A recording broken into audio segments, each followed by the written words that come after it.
ఎందుకు ఒక్కసారిగా మోడీ ప్రచార శైలి మారింది? ఉన్నట్లుండి ఎందుకు విద్వేషపూరిత వ్యాఖ్యలు చేస్తున్నారు? ఇదే ఇప్పుడు బిగ్ క్వశ్చన్. గత ఎన్నికల్లో చౌకీదార్ అని చెప్పుకున్న మోడీ ఈ ఎన్నికల్లో మోడీకి గ్యారంటీ అన్నారు. ఇప్పుడు గ్యారంటీలకు కూడా గ్యాప్ ఇచ్చారు. ప్రచారంలో రామమందిర ప్రాణ ప్రతిష్ఠ కూడా రాను తగ్గిపోయి ప్రచారం మొత్తం హిందూ జాతీయవాదం చుట్టూనే తిరుగుతున్నట్లు కనిపిస్తోంది. మరి దీని ప్రభావం ఎలా ఉండబోతోంది?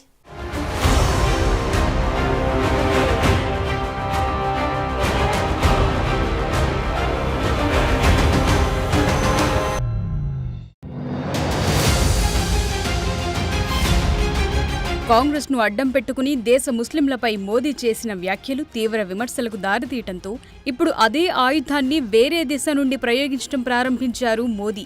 రాహుల్ గాంధీకి ఓటమి భయం పట్టుకుందని ప్రధానమంత్రి మోదీ వ్యంగ్యాస్త్రాలు సంధించారు. కేరళలోని వాయనాడ్లో ఓడిపోవటం ఖాయమని తెలిసి మరో నియోజకవర్గం నుంచి బరిలో దిగుతున్నారని ఎద్దేవా చేశారు. గతంలో హ్యాట్రిక్ విజయాలు నమోదు చేసుకున్న అమేథీలో కేంద్ర మంత్రి స్మృతి ఇరానీని ఢీకొట్టేందుకు భయపడి రాయ్ బరేలీ ఎంచుకున్నారని మోదీ సెటైర్లు వేశారు.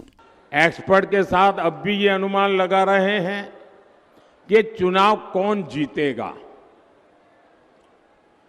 अब ना किसी ओपिनियन पोल की जरूरत है, ना किसी एग्जिट पोल की जरूरत है. मैं उन्हें कब से बता रहा हूं, देश बता रहा है कि भाई रिजल्ट क्लियर है. मैंने तो पहले ही कहा था कि इनकी बड़ी ने मैंने पार्लियामेंट में कहा था, तब तो चुनाव को 2 महीने की 3 महीने की देर थी. मैंने कहा था इनकी सबसे बड़ी नेता चुनाव लड़ने की हिम्मत नहीं करेगी, वो डर के मारे भाग जाएगी. और वो भाग करके राजस्थान गई और राजस्थान से राज्यसभा में आई और हुआ भी यही. मैंने पहले ही बता दिया था कि शाहजादे वायनाड में हारने वाले हैं और हार के डर से जैसे ही वायनाड में मतदान समाप्त होगा वो दूसरी सीट खोजने लग जाएंगे. और अब दूसरी सीट पर भी उनके सारे चेले चपाटे कह रहे थे अमेठी आएंगे, लेकिन अमेठी से भी इतने डर गए वहां से भागकर अब रायबरेली में खोज रहे हैं रास्ता. ये लोग घूम कर सबको कहते हैं डरो मत. मैं भी आज उन्हें कहता हूं और बड़े जी भर के कहता हूं, अरे डरो मत, भागो मत. అయితే రాయ్బరేలీ సీట్ గాంధీ కుటుంబానికి పెట్టని కోట. అక్కడి ప్రజలు కూడా గాంధీ కుటుంబాన్ని దాటి బయటకు వెళ్లలేని ఎమోషన్ను పెంచుకున్నారు. అయితే మొన్నటి వరకు రాయ్బరేలీ నుండి సోనియా గాంధీ ప్రాతినిధ్యం వహిస్తుండగా ఇప్పుడు ఆమె రాజ్యసభకు వెళ్లారు. దీంతో గాంధీ కుటుంబం నుండి మరో వ్యక్తి ఉండాల్సొచ్చింది. ప్రియాంక గాంధీ ప్రత్యక్ష రాజకీయాల్లో ప్రాతినిధ్యం వహించనని ప్రకటించడంతో చివరి నిమిషంలో రాహుల్ గాంధీ నామినేషన్ వేయాల్సొచ్చింది.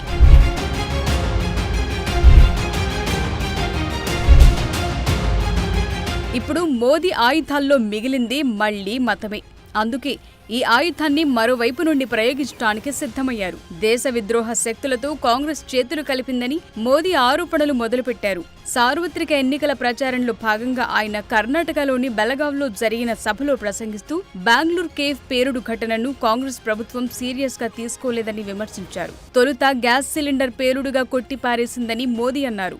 మీకు చేతగాకపోతే గద్దె దిగి వెళ్లిపోవాలని ఆయన కాంగ్రెస్ ను ఎద్దేవా చేశారు. వాయనాడ్లో ఓట్ల కోసం ఇదే కాంగ్రెస్ నిషేధిత టెర్రరిస్టు గ్రూప్ PFIతో చేతులు కలిపిందని మోదీ తీవ్రమైన విమర్శలు చేశారు. ఒక్క సీట్లు గెలుపు కోసం టెర్రరిస్టు గ్రూపులకు కాంగ్రెస్ లొంగిపోయిందని సంచలన వ్యాఖ్యలు చేశారు. बेंगलुरु के कैफे में बम धमाका हुआ तब भी कांग्रेस ने शुरुआत में इसे लेकर गंभीरता ही नहीं है, यहां तक कह दिया ये तो गैस का सिलेंडर फटा था. देश की जनता के आंख में क्यों धूल झोंक रहे हो कांग्रेस के लोग? अगर तुमसे नहीं बनता है तो छोड़कर के घर चले जाओ.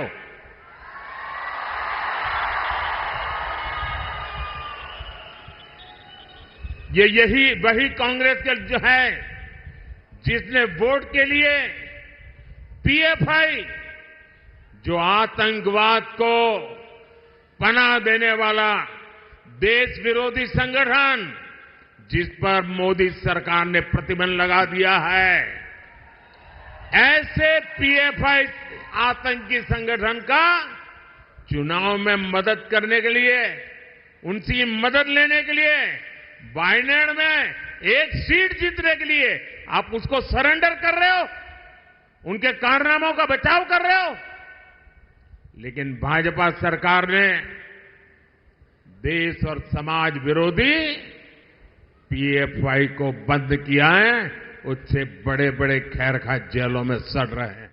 రాహుల్ గాంధీపై పాకిస్తాన్ మాజీ మంత్రి ప్రశంసలు కురిపించడంపై స్పందించారు ప్రధాని మోదీ. పాక్ మాజీ మంత్రి చౌదరి ఫహాద్ హుస్సేన్ రాహుల్ గాంధీపై ప్రశంసలు కురిపించిన విషయాన్ని గుర్తు చేశారు. రాహుల్ గాంధీ కోసం దాయాది దేశం తహతహలాడుతోందని సంచలన ఆరోపణలు చేశారు. వారి మధ్య బంధం తేటతెల్లమైందని అన్నారు. మోదీ సొంత రాష్ట్రం గుజరాత్ వేదికగా ఆయన ఈ వ్యాఖ్యలు చేశారు. कांग्रेस मर रही है और वहां पाकिस्तान रो रहा है।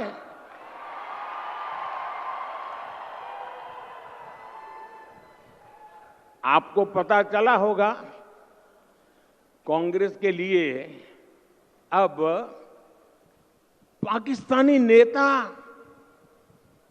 दुआ कर रहे हैं। शहजादे को प्रधानमंत्री बनाने के लिए पाकिस्तान उतावला है, आपने कल देखा होगा। और हम तो जानते ही है कांग्रेस तो पाकिस्तान की मुरीदी है। पाकिस्तान और कांग्रेस की ये पार्टनरशिप अब पूरी तरह एक्सपोज हो गई है। भाइयों और बहनों, देश के दुश्मनों को आज भारत में मजबूत सरकार नहीं चाहिए, उनको कमजोर सरकार चाहिए। జార్ఖండ్లో ఎన్నికల ప్రచారం నిర్వహించిన సందర్భంలోనూ ఇదే అంశాన్ని ప్రస్తావించారు. రాహుల్ గెలవాలని, కాంగ్రెస్ రావాలని పాకిస్తాన్ ప్రార్థన చేస్తోందని అన్నారు మోదీ. కాంగ్రెస్ సర్కారున్నప్పుడు పాకిస్తాన్ గురించి ప్రపంచ దేశాల వద్దకు వెళ్లి కాంగ్రెస్ ప్రభుత్వం ఏడ్చిందని అన్నారు. అయితే మోదీ సర్కారున్నప్పుడు పరిస్థితి వేరుగా ఉందంటూ హిందీ జాతీయవాదాన్ని జొప్పించారు. जब आतंकी हमले के बाद कांग्रेस की डरपोक सरकार दुनिया भर में जा जाकर रोती थी। ये स्थिति कि पाकिस्तान वो वक्त चला गया जब हम दुनिया में जाकर के रोते रहे। आज स्थिति ये है पाकिस्तान दुनिया भर में जा जाकर के रो रहा है। बचाओ बचाओ चिल्ला रहा है। आज पाकिस्तान के नेता कांग्रेस के शहजादे को पीएम बनाने के लिए दुआ कर रहे हैं, लेकिन मजबूत भारत तो अब मजबूत सरकार ही चाहता है। ఇక బీహార్లో ఎన్నికల ప్రచారంలో భాగంగా దర్భంగా సభలో పాల్గొన్న ప్రధాని మోదీ 2002లో జరిగిన గోద్రా రైల్ దహన ఘటనలో 60 మందికి పైగా కరసేవకులను సజీవంగా కాల్చి చంపిన నిందితులను కాపాడేందుకు అప్పటి రైల్వే శాఖ మంత్రి, ఇప్పటి ఆర్జేడీ అధ్యక్షుడు లాలూ ప్రసాద్ యాదవ్ ప్రయత్నించినట్లు ఆరోపించారు. అప్పుడు కాంగ్రెస్ అధ్యక్షురాలు సోనియా గాంధీ యూపీఏ చైర్పర్సన్ గా ఉన్నప్పుడు గోద్రా ఘటన జరిగిందని మోదీ గుర్తు చేశారు.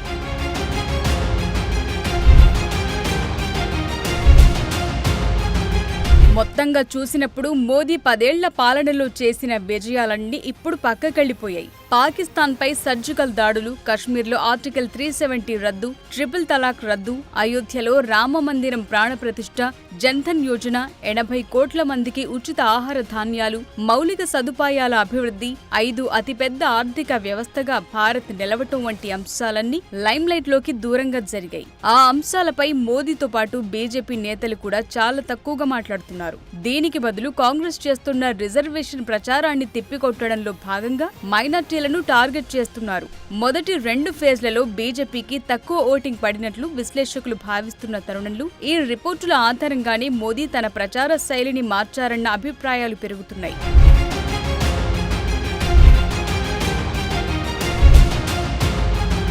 ఇక మొదట్లో చేసినట్లు అవినీతి నిర్మూలన నినాదం కూడా సైడ్ అయిపోయింది. మొన్న మధ్య సోషల్ మీడియాలో ఓ ఫేమస్ ఇన్ఫ్లుయెన్సర్ మోదీ అవినీతి నినాదంపై దుమ్మెత్తిపోశారు.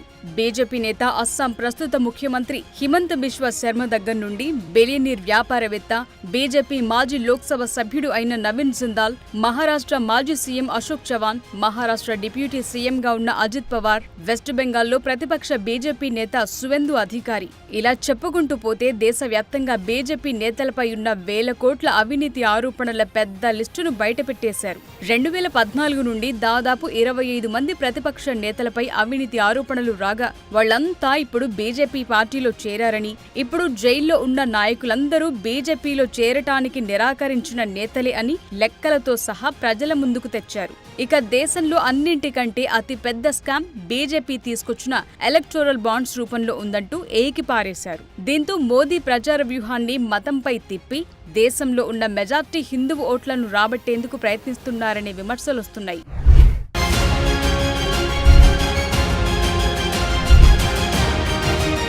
విభజించు, పాలించు అనే మాట భారతదేశానికి స్వాతంత్ర్యం రాకముందు నుండి వినిపిస్తూనే ఉంది. అయితే అది బ్రిటిష్ వారి సూత్రమని భారతీయ నేతలు చెబుతుంటారు. నిజమే. అయితే ఇప్పుడు ఇదే మాటను మోదీకి కూడా వర్తింపచేయాల్సి వస్తోందనే టాక్ వినిపిస్తోంది. ఎందుకంటే మోదీ చేస్తున్న వ్యాఖ్యలు భారత ప్రజాస్వామ్యంలో విభజన రాజకీయాలు పీక్స్ కు చేరుకున్నాయనటానికి ఆనవాలుగా ఉన్నాయని రాజకీయ నిపుణులు కూడా అభిప్రాయపడుతున్నారు. భిన్నత్వంలో ఏకత్వం అనే భారత సూత్రంలో సమూల మార్పుకు మోదీ మాటలే సాక్ష్యం అనే వాదనలు కనిపిస్తున్నాయి. కాంగ్రెస్ కు ఓటేసి గెలిపిస్తే వాళ్ల పాలనలో హనుమాన్ చాలీసా వినడాన్ని కూడా నేరంగా పరిగణిస్తారని, హిందూ విశ్వాసాలను ఆచరించడం కూడా కష్టమేనని మోదీ చేస్తున్న వ్యాఖ్యలు దేశంలోని చాలా ప్రాంతాల్లో హిందూ జాతీయవాదం ప్రభావాన్ని పెంచడం కోసమే అని అనుమానాలకు తావిస్తోంది.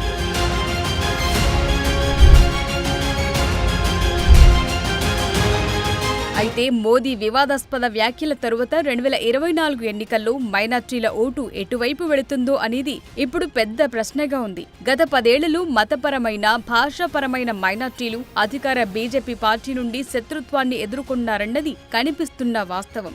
దీనికి తోడు ఇటీవల మోదీ వ్యాఖ్యలు దానికి ఆజ్యం పోస్తున్నాయి. భారతదేశంలో ముస్లింలు, క్రైస్తవులు, సిక్కుల వంటి మైనార్టీ మతాల ఓటర్లలో ఒక రకమైన భయం కమ్ముకుందని కొందరు వాదిస్తున్నారు. హిందూ, ముస్లింల మధ్య చిచ్చుపెట్టి రాజకీయ లబ్ధి పొందాలని మోదీ చూస్తున్నారని కాంగ్రెస్ నేతలు ఆగ్రహం వ్యక్తం చేస్తున్నారు. మోదీ మాస్క్ తొలగించడానికి దశాబ్ద కాలం పట్టిందని కామెంట్ చేస్తున్నారు. ఈసారి మోదీ అధికారం చేపడితే భారత రాజ్యాంగం ప్లేస్లో భారతీయ జనతా పార్టీ సిద్ధాంతం తెస్తారని తీవ్ర వ్యాఖ్యలు చేస్తున్నారు.